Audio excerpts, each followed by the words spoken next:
Olá, estamos aqui na nossa classe Esther, na Escola Dominical da Igreja Batista Bíblica em Valparaíso, para mais uma vez aprendermos da Palavra de Deus. Hoje, iniciando a Semana Santa, depois de termos estudado sobre a vida de Jonas, teremos uma aula especial falando um pouco sobre a entrada triunfal de Jesus em Jerusalém.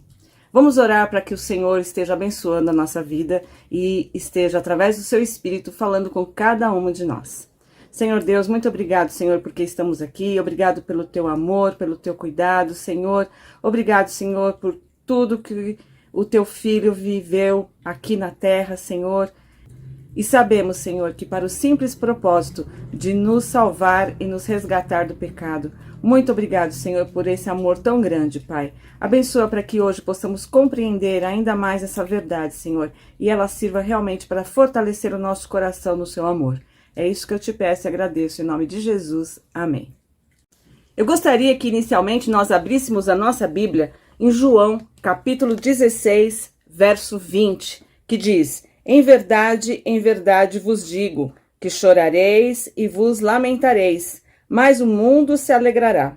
Ficareis tristes, porém a vossa tristeza se transformará em alegria. Jesus aqui estava dizendo aos seus discípulos que em breve ele iria embora, né? Ele iria morrer. E ele diz: a tristeza de vocês vai se tornar alegria. E hoje nós vamos começar essa semana olhando de que forma que toda a tristeza da morte de Jesus pôde se transformar em alegria. A Semana Santa, ela não é considerada para nós como algo sagrado, né? Na palavra de Deus, na Bíblia, não existe nada que diga que devemos guardar essa semana, que devemos tratá-la de alguma maneira diferenciada. Aquilo que nós fazemos para o Senhor, a nossa busca pela santidade, ela tem que ser permanente, não restrita a uma semana. Mas, de qualquer forma, essa é a semana mais especial que já ocorreu no mundo, porque ela foi a última semana da vida de Jesus aqui.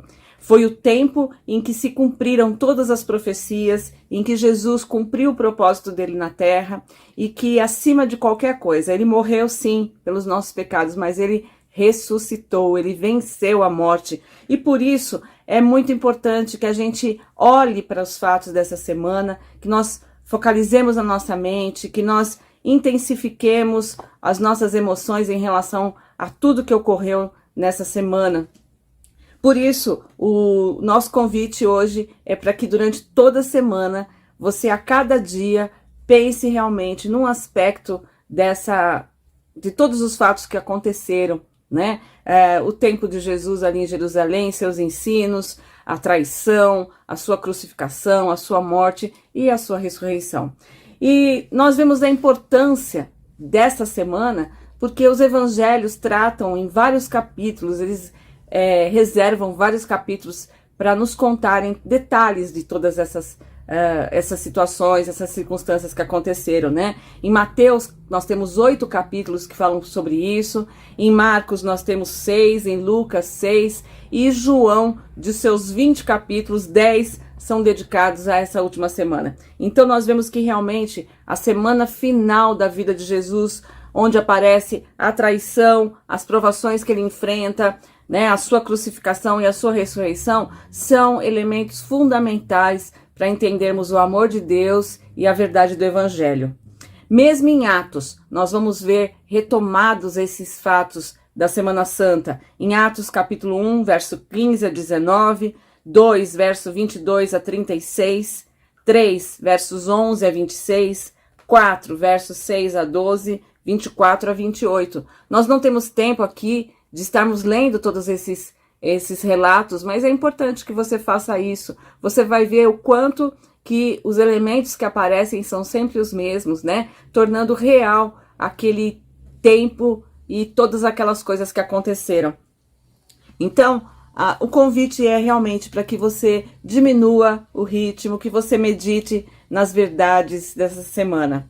Que seja um tempo de oração e de reflexão, né? Uma pausa durante a semana para marcar cuidadosamente cada dia e não deixar que essa semana passe como qualquer outra. Efésios, capítulo 3, versos 16 a 19, devem se tornar uma realidade na nossa vida. Diz assim: para que, segundo as riquezas da sua glória, vos conceda que sejais interiormente fortalecidos com poder pelo seu Espírito, e que Cristo habite pela fé em vosso coração, a fim de que, arraigados e fundamentados em amor, vos seja possível compreender, juntamente com todos os santos, a largura, o comprimento, a altura e a profundidade desse amor, e assim conhecer esse amor de Cristo, que excede todo entendimento, para que sejais preenchidos até a plenitude de Deus.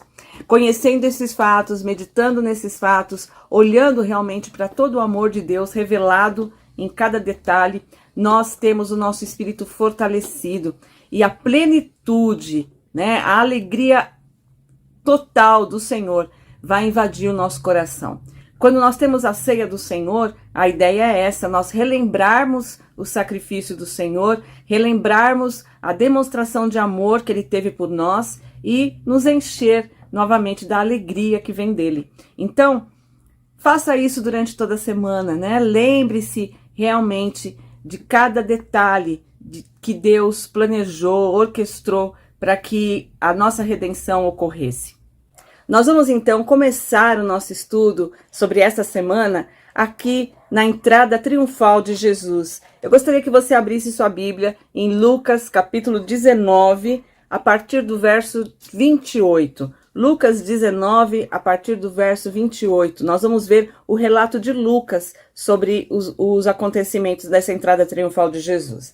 Diz assim: tendo assim falado, Jesus seguiu caminhando adiante deles, subindo para Jerusalém.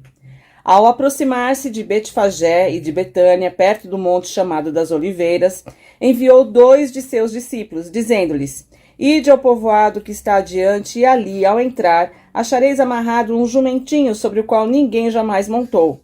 Desamarrai-o e trazei-o. Se alguém vos perguntar por que o desamarrais, respondereis assim: o mestre precisa dele. Partiram, pois, os que haviam sido enviados e acharam tudo conforme lhes dissera. Enquanto desamarravam o jumentinho, os seus donos lhe perguntaram: por que desamarrais o jumentinho? Eles responderam: o mestre precisa dele. Levaram-no, pois, a Jesus e, pondo os seus mantos sobre o jumentinho, fizeram com que Jesus o montasse. E enquanto ele passava, outros estendiam seus mantos pelo caminho.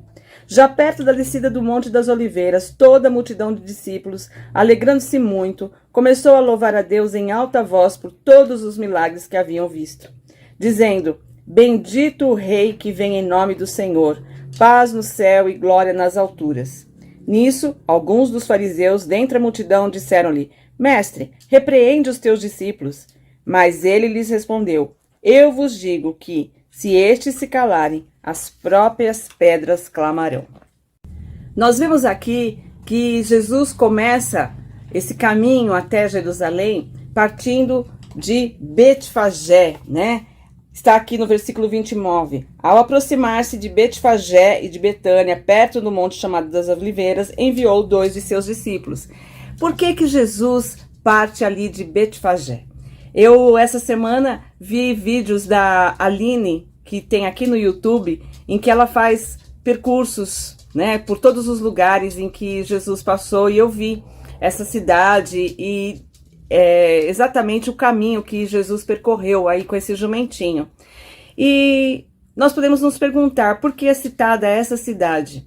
E como tudo na Bíblia não tem nenhum detalhe que seja por acaso, Betfagé era o lugar de onde partiam os animais para os sacrifícios que eram oferecidos no tempo da Páscoa.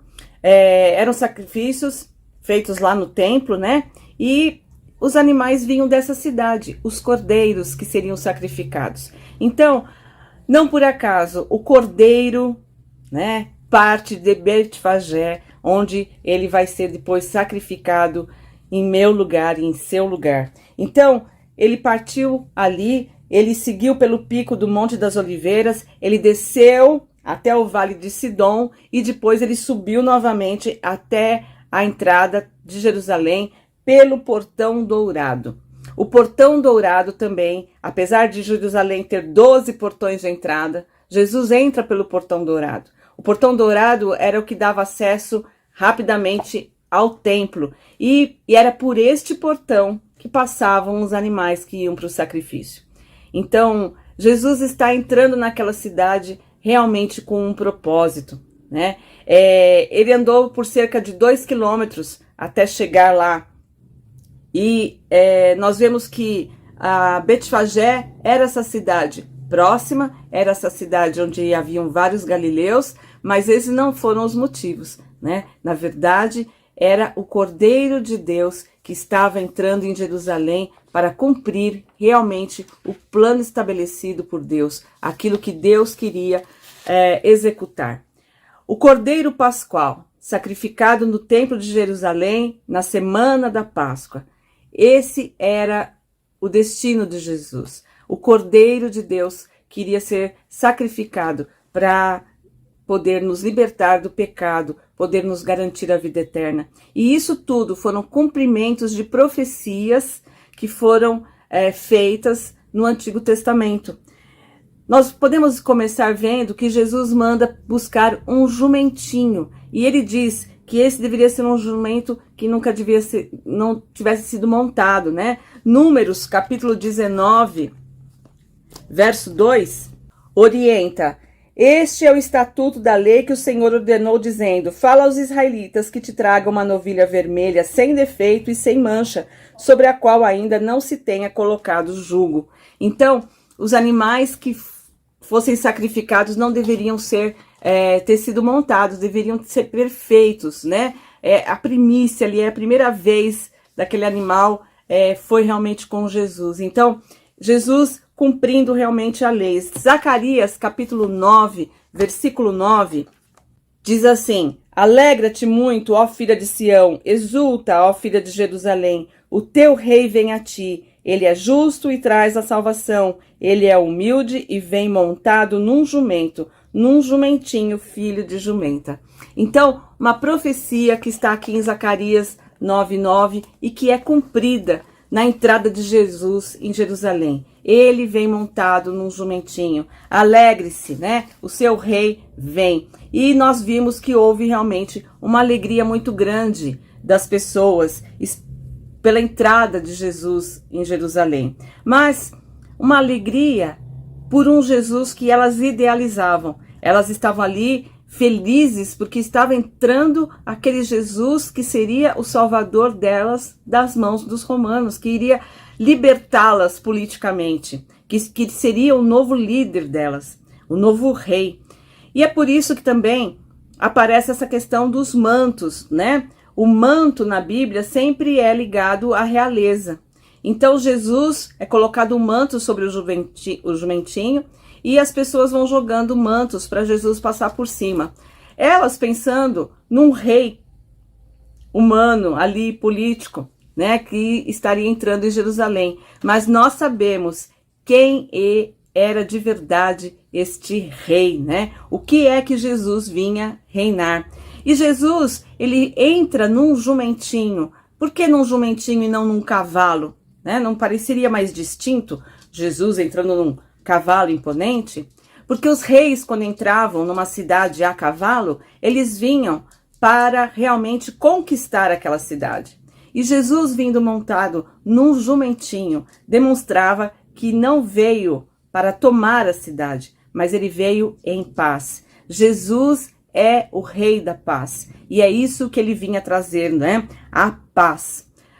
Essa semana da Páscoa era uma das 3 grandes celebrações que o povo judeu fazia, né? Nós vemos lá, quando Jesus tinha 12 anos, que Jesus acompanha os pais até essa festa. Então, a cidade realmente estava lotada de gente.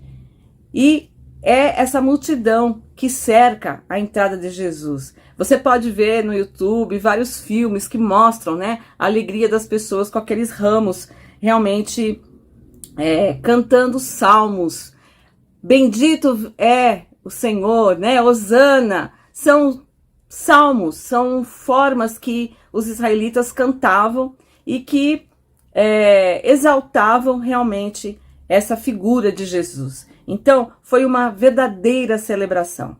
E no meio de toda essa celebração, nós podemos imaginar um Jesus muito feliz, né? Se fosse nos dias de hoje com algum político, ele estaria abanando as mãos para as pessoas, poderia estar dizendo, Jesus, muito orgulhosamente entrando, puxa, olha só, estão me amando, né?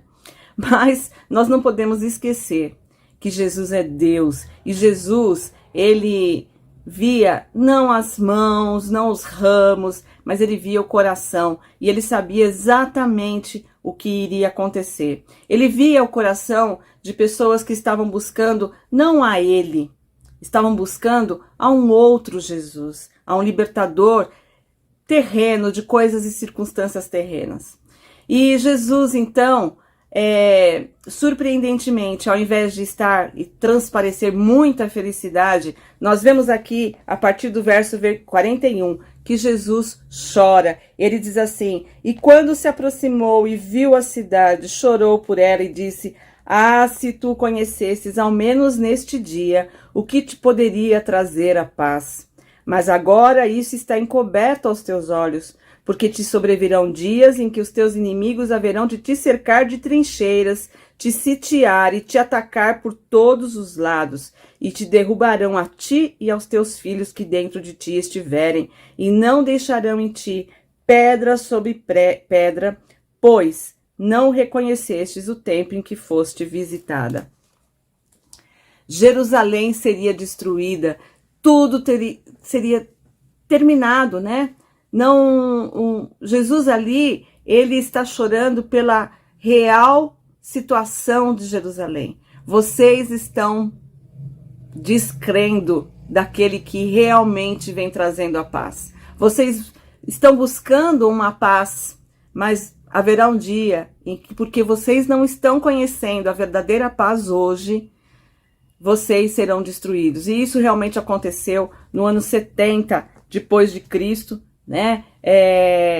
Jerusalém é destruída. Acontece uma rebelião contra os romanos a partir do ano 67, e em 70 eles são destruídos. Se comprova aquilo que Jesus disse, né? Então, Jesus, ele veio como o Rei da Paz. Ele veio para revelar aos homens algo além do que terrenamente eles estavam procurando. Ele veio se sacrificar, e é por isso toda essa simbologia dele entrando pelo portão dourado em direção ao templo, né, como o cordeiro que realmente iria morrer por cada um daquelas pessoas que estavam ali, né, e de todos nós e de todos os que viriam.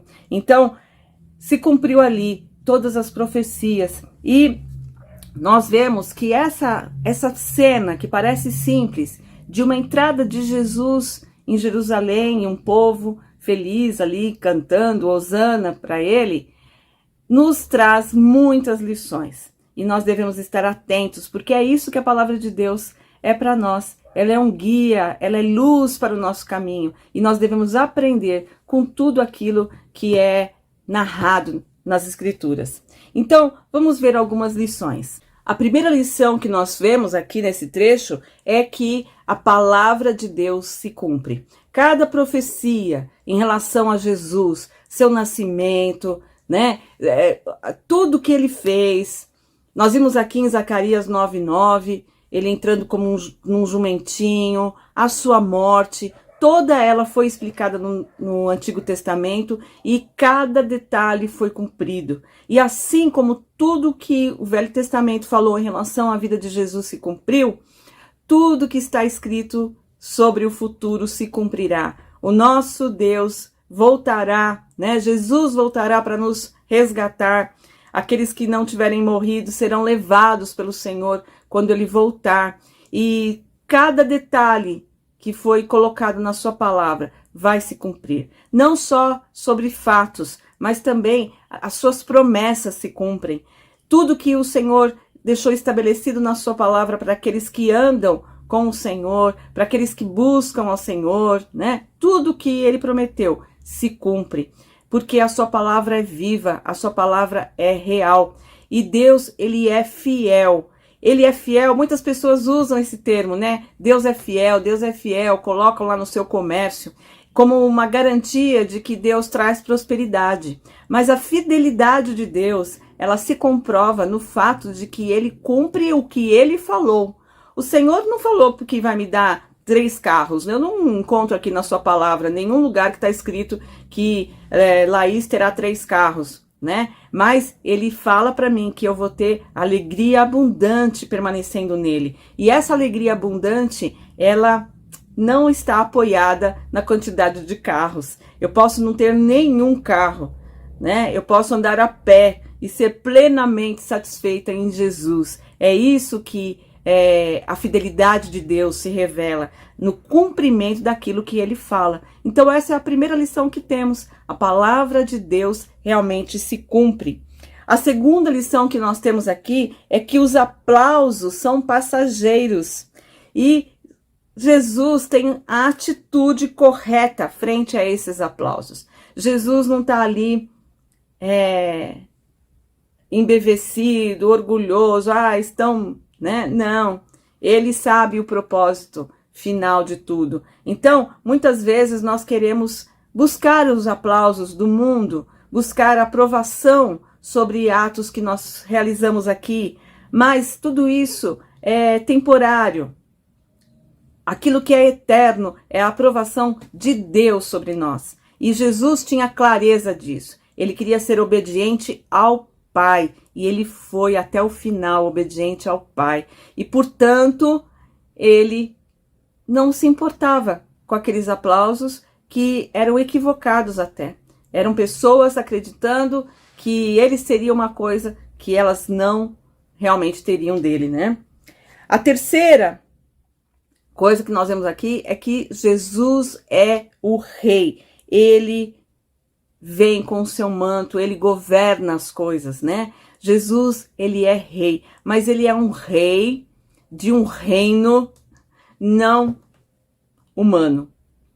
E pode ser que nós estejamos também, assim como esses judeus, buscando um rei que venha reinar sobre esse mundo. Um rei que reine sobre os bancos, um rei que reine sobre o sistema econômico, um rei que reine sobre sistemas políticos, que mude as coisas. Jesus reina sobre tudo isso. Ele faz as coisas do jeito que ele quer. Mas o que eu estou querendo dizer é que muitas vezes nós estamos buscando um Jesus que mude as circunstâncias para nos favorecer. E não é isso que ele vem para reinar. Ele vem reinar sobre o nosso coração, sobre os nossos desejos, sobre os nossos sonhos. Quando os nossos sonhos são realmente em relação ao reino eterno do Senhor, né? É aí que nós vamos realmente nos sentir satisfeitos e plenos nele. Então, essa é a terceira lição. Jesus, ele reina sim. Não para nos mudando circunstâncias que nos favoreçam aqui nesse cotidiano, mas ele reina sobre todas as coisas. E ele reina sobre a morte e quando ele nos dá a vida eterna.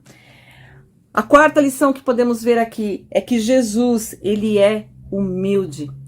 Jesus, ele entra num jumentinho. Jesus nasce numa estrebaria. Jesus, o Filho do Deus Altíssimo, né, vive nessas situações e nessas circunstâncias. E eu já ouvi ensinos que eu considero equivocados, que dizem, você é filha do rei, então você tem esse direito.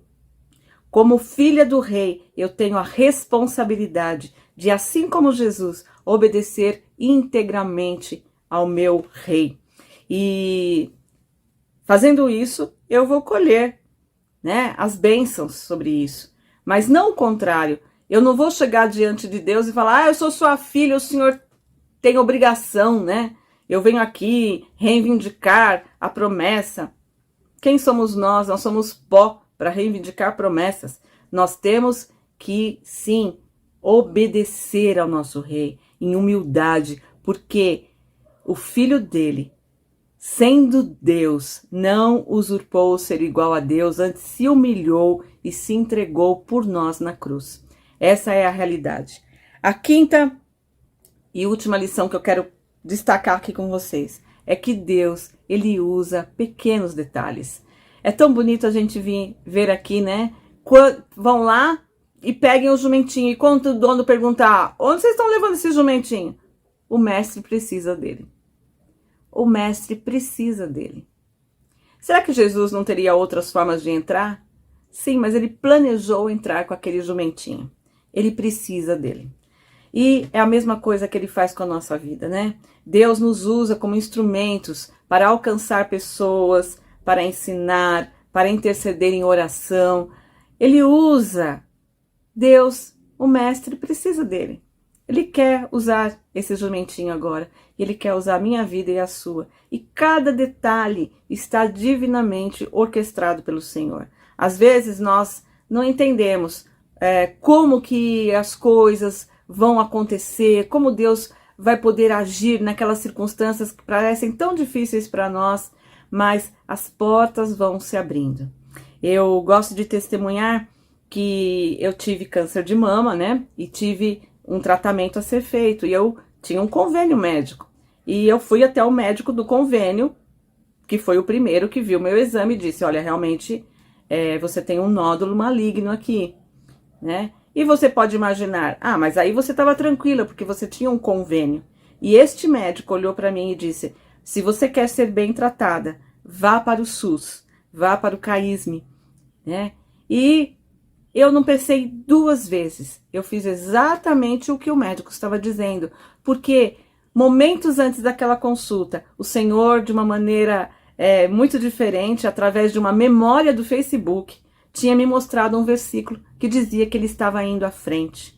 E eu sabia que o Senhor estava indo à frente quando ele estava dizendo, Laís, vai para o CAISME. E lá fui eu.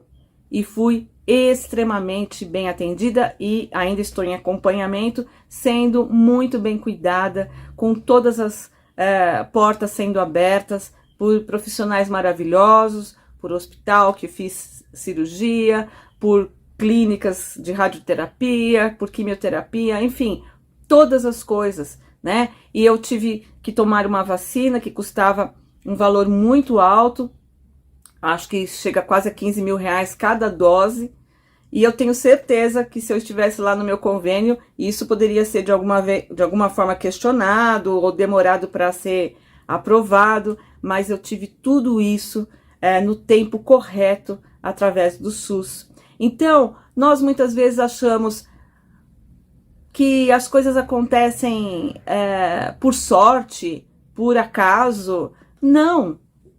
Deus manda pegar o jumentinho, ele vai à nossa frente, ele abre portas e nós devemos estar com o nosso coração inteiramente aberto a ouvir a voz do Senhor, a ouvir o que ele tem realmente para nos guiar, né? Nós devemos estar atentos àquilo que o Espírito Santo traz ao nosso coração e nos dá paz.